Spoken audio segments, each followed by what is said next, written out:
As per discussion with you, मुझे जो requirement समझ आया उसके हिसाब से मैंने एक ये डेमो तैयार किया है जो मैं आपको भेज रहा हूँ। ये आपका मुख्य सॉफ्टवेयर रहेगा जो तात्यापाड़ा में रहेगा हेड ऑफिस में।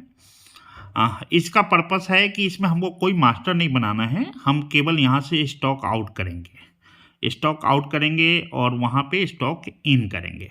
अब स्टॉक आउट करने के लिए जो हमको मास्टर्स चाहिए उसके लिए सबसे पहले जो आपका टैली का एक्सपोर्ट वाला फाइल है अकाउंटिंग वाउचर के नाम से, जो एक्सेल फॉर्मेट में होता है, उसको मैंने मेरे यहाँ मान लो डी ड्राइव में रखा हुआ है।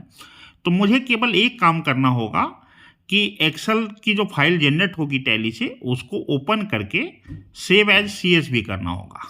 सीएसवी फॉर्मेट वहीं मिल जाएगा सेव एज में। जैसे मैं अभी एक्सेल को खोला, ये प्रोटेक्टेड है, एडिट प्रोटेक्टेड है, मैं पहले प्रोटेक्शन हटा लेता हूँ और यहाँ पे प्रोटेक्शन हटाने के बाद मैं इसको सेव एज कर रहा हूँ और मैं डेस्कटॉप में ही सेव कर रहा हूँ जैसे कि। तो सीएसवी फॉर्मेट में मुझे यहाँ सेव कर लेना है, बस इतना ही करना है और कोई चेंजेस करने की ज़रूरत नहीं पड़ेगी हमको। टैली का फाइल ही पर्याप्त रहेगा मास्टर को क्रिएट करने के लिए। मैं डेस्कटॉप में जाके उसको उसी नाम से सेव कर लेता हूँ। इसमें comma separated value CSV file आएगी, उसको सेलेक्ट करके और मैंने सेव कर लिया। अब मैं इसको बंद कर देता हूँ, मेरा काम यहाँ ख़त्म हो गया। अब हम क्या है जाते हैं स्टॉक आउट में।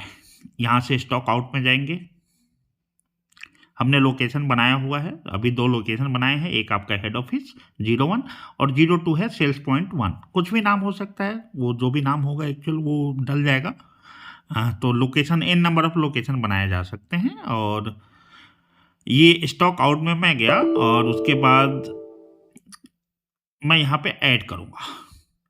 ऐड करने के बाद मुझे बताना होगा कि किस लोकेशन के लिए भेज रहे हैं। तो मैंने यहाँ 02 लिया और मैं यहाँ ऐड न्यू पैकिंग स्लिप में जाता हूँ और नीचे एक ऑप्शन है पेस्ट, यहाँ पे खुलेगा। इसमें आ गया शिवम पब्लिकेशन और यहाँ पे हमको ब्राउज कर देना है कि फाइल हमारी कहाँ पे है। मैंने डेस्कटॉप पे सेव किया था तो मैं डेस्कटॉप पे जाके उस फाइल को ले लेता हूँ, अकाउंटिंग वाउचर। ये मैंने सेलेक्ट किया, ओके कर देना है। ओके करते ही वहाँ पे देखिए आपके पास डिटेल आ जाएगा, वो तमाम आइटम में, चाहे उस बिल में एक आइटम हो या 1000 आइटम हो, कोई फ़र्क नहीं पड़ता, सभी आइटम्स यहाँ आ जाएंगे। और फाइनली फिर इसको हमको सेव करना रहेगा। ये बता रहा है कि क्वांटिटी में नहीं है, वास्तव में क्वांटिटी में तो है नहीं। तो मुझे इसके लिए नेगेटिव स्टॉक को इनेबल करना होगा, वो मैं अभी तुरंत करके फिर पुनः आपको ये प्रक्रिया करके दिखाता हूँ। ये सेटअप का पार्ट है कि हम इस लोकेशन के लिए स्टॉक को नेगेटिव करेंगे ताकि इसके पास स्टॉक रहे या ना रहे, टैली से जनरेटेड फाइल से प्रोडक्ट उठाए, एंट्री करे और भेज दे। तो मैं अभी जस्ट अभी स्टॉक को इनेबल कर लेता हूँ, नेगेटिव स्टॉक को, और फिर मैं इसको भेजता हूँ। ये एक्चुअली कॉन्फ़िगरेशन को उठाया नहीं है, मुझे एक बार इससे बाहर निकलना होगा। मैं स्टॉक आउट से बाहर गया और पुनः उसी प्रक्रिया को करता हूँ। स्टॉक आउट में जाऊँगा,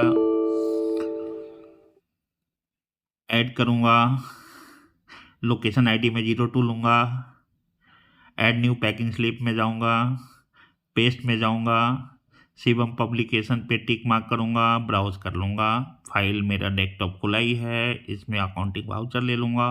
सेलेक्ट करने के बाद ओके करूँगा, सभी आइटम्स यहाँ आ जाएंगे, चाहे आइटम जितने भी हों टैली के उस बिल में। फाइनली मैं इसको सेव करूँगा, यह सेव करना है मुझे, और मैं इसको क्लोज करूँगा। क्लोज करेगा, कंफर्म करता है क्लोज करना है, यस करना है क्लोज। अभी पैकिंग स्लिप क्लोज हुआ तो सामने आ गया चालान। आप इसका प्रिंट भी निकाल सकते हैं, ऊपर प्रिंट का ऑप्शन है।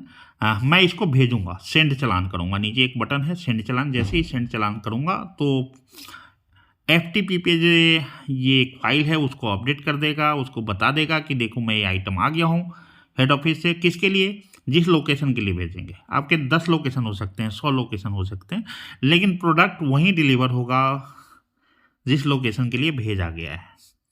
अभी आप देखेंगे थोड़ी देर में ऊपर आ जाएगा। मेरे यहाँ ये नेट कनेक्टिविटी थोड़ी स्लो है इसलिए टाइम लग रहा है। स्पीड पे डिपेंड करता है कि कितना जल्दी फाइल आपका सेंड हो जाएगा।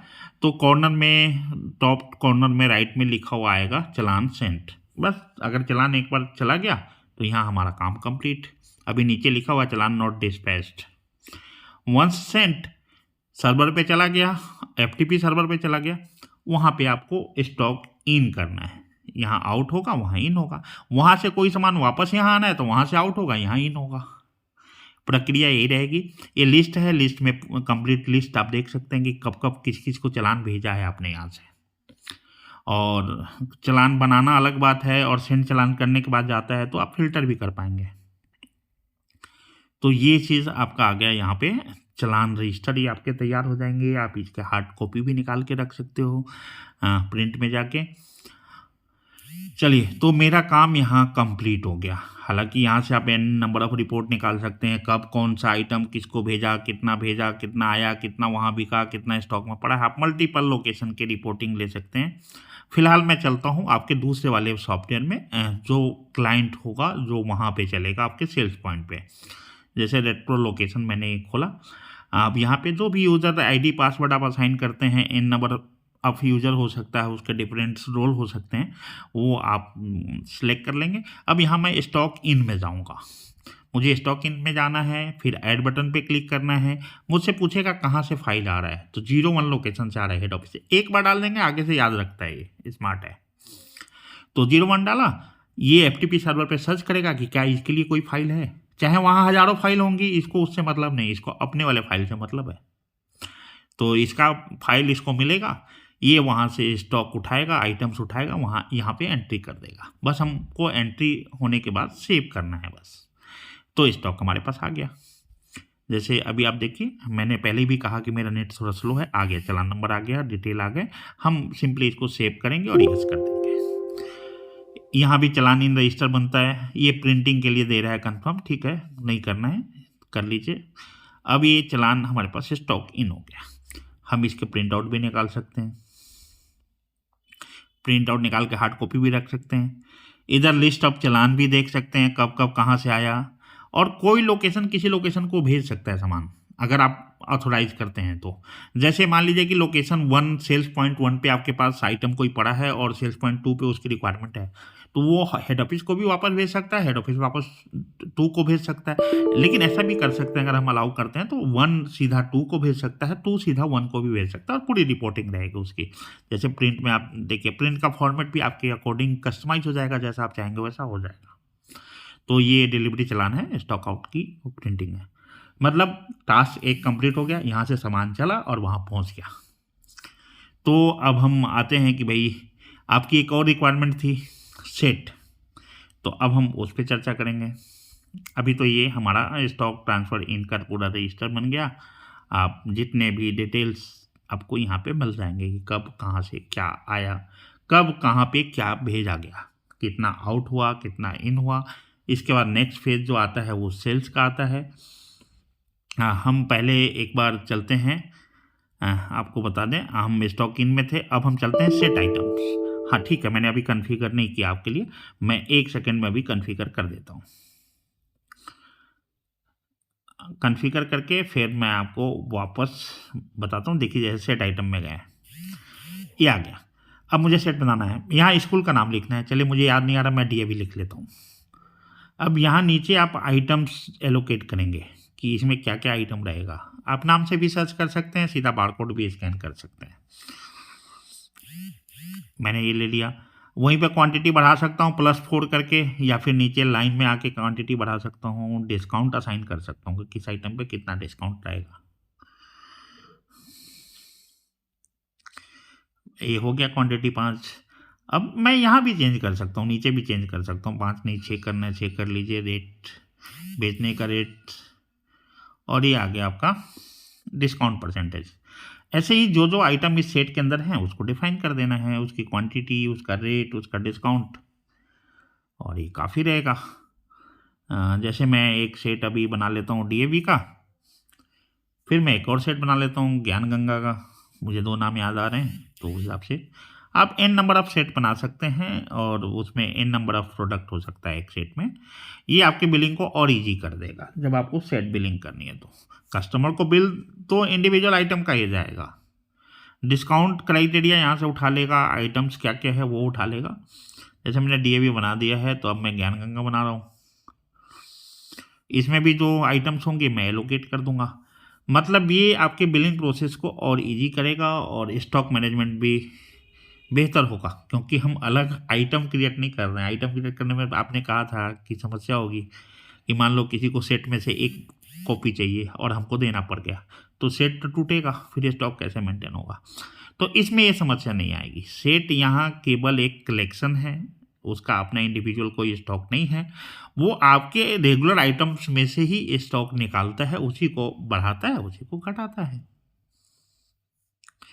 तो ये चीज़ जो है आप यहाँ पे मैंने बना लिया। 2 सेट मेरे पास हो गए, डीएवी ज्ञान गंगा। आप अपने हिसाब से n number of set items बना सकते हैं। मैं सिंपली बिलिंग पे जा रहा हूँ। मेरे पास विकल्प है, कस्टमर का नंबर ले भी सकता हूँ, नहीं भी ले सकता हूँ, नाम से भी ढूंढ सकता हूँ कस्टमर को। अभी इसमें कोई एंट्री नहीं है, तो मैं अपना मोबाइल नंबर ही डालता हूँ। अगर आप मोबाइल नंबर नहीं डालेंगे तो कोई दिक्कत नहीं, बिना कस्टमर एंट्री की भी बिलिंग होगी। लेकिन अगर आप कस्टमर का डिटेल मेंटेन करें तो और अच्छी बात है। वैसे यहाँ मैं अपना नाम लिख लिया, टाइटल लिख लिया और ऐड किया, यहाँ आ गया। आप देखेंगे मेरा नाम आ गया, स्टेट कोड आ गया। अब ये है सेट आइटम। यहाँ पे जाके मैं डीएवी की मान लो बिलिंग करता हूँ, आ गया। तो डीएवी के आइटम्स नीचे इंसर्ट हो गए। जो डिस्काउंट क्राइटेरिया दिया था वो, जो रेट क्राइटेरिया था वो मैं ज्ञान गंगा ले लिया, आ गया। हम n number of times DAV का सेट, अब मान लो उसको एक और सेट चाहिए होगा, 2 सेट और चाहिए होगा, तो मैं यहाँ पे एंट्री कर सकता हूँ। एंट्री करने के बाद सिंपली क्या करना है, सेव करते हैं। नया कोई आइटम ऐड करना है अलग से, तो आप यहीं पे ऐड कर सकते हैं। जरूरी नहीं है कि सेट की बिलिंग है तो उसमें इंडिविजुअल आइटम नहीं हो सकती, इंडिविजुअल आइटम भी हो सकती है। मान लो उसको एक पेन चाहिए अलग से, एक कॉपी अलग से चाहिए, डायरी अलग से चाहिए, कोई बुक अलग से चाहिए, तो ले लेगा। अब आप इसको यहाँ सेव करेंगे, सेव करेंगे तो आपसे पूछेगा यस नो कैंसल। अब ये रहा 943 का बिल बना है, लास्ट बिल नंबर इतना है, ये डिटेल आपको देते रहेगा और नया बिल बनने के मोड में आ गया। मैं रिवर्ट करके पुराने बिल पे आता हूँ। देखिए यहाँ बाय डिफ़ॉल्ट कैश मोड रहता है। क्रेडिट कार्ड से बिलिंग कर सकते हैं, क्रेडिट कर सकते हैं, चेक से कर सकते हैं और पार्ट पेमेंट भी हो सकता है। पार्ट पेमेंट का मतलब है कि 943 के बिल में उसने 500 रुपये कैश दिया, बाकी कार्ड से दे दिया। चलो बाकी कार्ड से नहीं दिया तो क्रेडिट में रह गया। जैसे मैं यहाँ पे कर रहा हूँ कि 500 रुपये कैश दिया और 443 रुपये क्रेडिट रह गए। ठीक है, कोई दिक्कत नहीं, ओके कर सकते हैं। जैसे ही इसको ओके करेंगे, कार्ड बना ही नहीं है, असल में कार्ड का सेटअप करना होगा, तो इसलिए मैं इस अमाउंट को 0 करके नीचे ले आता हूँ क्रेडिट में। UPI payment, card payment, Paytm, Google पे, फोन पे, जितने मर्जी आप मोड्स ऐड कर सकते हैं, सबकी प्रॉपर रिपोर्टिंग होगी। यस, ये नीचे आप देखिए बता रहा है कि कैश इतना लिया, क्रेडिट इतना है। ऊपर कस्टमर का क्रेडिट बैलेंस भी बता रहा है। बाकी इस यहाँ भी लिस्ट ऑफ बिल्स निकाल सकते हैं, पुराने बिल, बिल नंबर से बिल ढूंढना, पुराने डेट से ढूंढना। F2 दबाएंगे तो आज का सेल बता देगा, टोटल नंबर ऑफ बिल कितने बने, कैश कितना बना, क्रेडिट कार्ड कितना बना, क्रेडिट कितना बना। F4 करेंगे तो इस महीने का बता देगा, एक ब्रॉड व्यू कि इतना सेल हुआ, इतना कैश हुआ, इतना क्रेडिट हुआ। F6 करेंगे तो इस फाइनेंशियल ईयर का बता देगा। वैसे एन नंबर ऑफ रिपोर्ट्स बने हुए हैं, आप इसको देख सकते हैं। जैसे बिल नंबर वाइज है, पेमेंट मोड वाइज है, बहुत बहुत सारे रिपोर्ट बने हुए हैं। इसके अलावा मैं आपको बता दूं कि डेली एक्सपेंसेस भी मेंटेन कर सकते हैं। यहाँ टैब है, एंट्री है और रिपोर्टिंग। मैं केवल आपको उन चीज़ों के बारे में ही बता रहा हूँ जो मैंने आपके लिए अलग से कस्टमाइज किया है। अदरवाइज जो बिजनेस की ज़रूरतें हैं वो तो है ही। अब हमारा एक रिपोर्ट मॉड्यूल है, यहाँ एन नंबर ऑफ रिपोर्ट बना सकते हैं, जो एज पर योर रिक्वायरमेंट हम डिज़ाइन करके इसमें छोड़ देते हैं। और मुझे लगता है हफ्ता 15 दिन यूज़ करने के बाद आप खुद भी इतने एबल हो जाते हैं कि आप एन नंबर ऑफ एज पर रिक्वायरमेंट आप डिज़ाइन कर सकते हैं रिपोर्ट। ये रिपोर्ट डिज़ाइनर टूल है जो अपने आप में एक कंप्लीट सॉफ्टवेयर है। ये मॉड्यूल भी एक सॉफ्टवेयर से कम नहीं है, जिसमें सभी पैरामीटर्स हैं। आप बस एक बार सेट कर लीजिए क्या क्या आपको चाहिए, वो चीज़ निकाल के दे देगा। डेली एक्सपेंसेस मेंटेन कर सकते हैं और मेरा फाइनल अकाउंटिंग भी इसमें होता है, जीएसटी बुक भी है। जैसे डेली एक्सपेंसेस में जाके जो 3 के जो खर्चे हैं वहाँ जो ऑपरेटर है वो बैठ के मेंटेन करेगा, तो आपका कैश मेंटेन हो जाएगा। पैसा बैंक जो जा रहा है वो बैंक तो जा ही रहा है। तो इस तरीके से कंप्लीट अकाउंटिंग भी आपको हो जाएगी। डेली एक्सपेंसेस में गए, ऐड किया, जो खर्चा किया उसने एक सिंगल एंट्री टाइप है, भाई पेड टू किसको दिया, कितना अमाउंट दिया, कौन से डेट में दिया, और एंट्री हो गई। हमारे पास पूरा अकाउंट्स बुक है जिसमें आपका day book, voucher entry, trial balance, bills receivable, payable, profit and loss and balance sheet, everything. मतलब आपकी जो रिक्वायरमेंट है उसको पूरी तरह फुलफिल करेगा। बस करना ये होगा कि एक सॉफ्टवेयर लगेगा हेड ऑफिस पे और बाकी जितने लोकेशन आपके होंगे, जितने भी आएँगे ऐड ऑन होते चले जाएगा। हमारी जो मास्टर कॉपी होगी उस जो हेड ऑफिस पे होगा उसके लिए हम आपसे 25,000 चार्ज करेंगे और एडिशनल जितनी कॉपी होगी लोकेशन पे उसके लिए हम 15,000 रुपये आपसे चार्ज करेंगे। एक जगह आप एक प्रीमिसेस में आप एन नंबर ऑफ कंप्यूटर पे रन कर सकते हैं, रिमोट डेस्कटॉप पे रन कर सकते हैं, लैन पे रन कर सकते हैं, उसका कोई एडिशनल चार्ज नहीं है। बस एक जो मास्टर कॉपी होगी हेड ऑफिस पे रहेगा उसके लिए। अब ये आप देखिए मैं आपको रिसीप्ट काट के दिखा रहा हूँ कि जो 443 रुपये बाकी थे कस्टमर का, कस्टमर के नाम से ढूंढ सकते हैं, उसके मोबाइल नंबर से ढूंढ सकते हैं, बिल नंबर से ढूंढ सकते हैं, ये बैलेंस आ गया। अब मान लीजिए उसने 443 दिया तो हम ले लेते हैं, नहीं दिया 200 दिया तो हम 200 ले लेते हैं, बाकी का 243 बैलेंस रह जाएगा। इस तरीके से पूरी अकाउंटिंग आपका प्रिंटिंग सेटअप नहीं है उसका आ रहा है वो हो जाएगा। तो हम इसके लिए आपके पास जो वो मतलब हेड ऑफिस है वहाँ पे जो इंस्टॉल करेंगे, वहाँ जो फंक्शनलिटी देंगे सिंकिंग का, अपने आप वहाँ से सेल डेटा आके यहाँ सिंक हो जाएगा। तो इस सब के लिए हम आपसे 25,000 चार्ज करेंगे। लोकेशन जो भी आपकी होगी, जो सेल पॉइंट होगी उसके लिए हम 15,000 रुपये चार्ज करेंगे। अभी फ़िलहाल अगर आपका एक सेल्स पॉइंट है और एक हेड ऑफिस है तो हम आपसे 40 रुपये चार्ज करेंगे दोनों मिलाकर और उसके बाद एडिशनल 15,000 जो भी लोकेशन होंगे।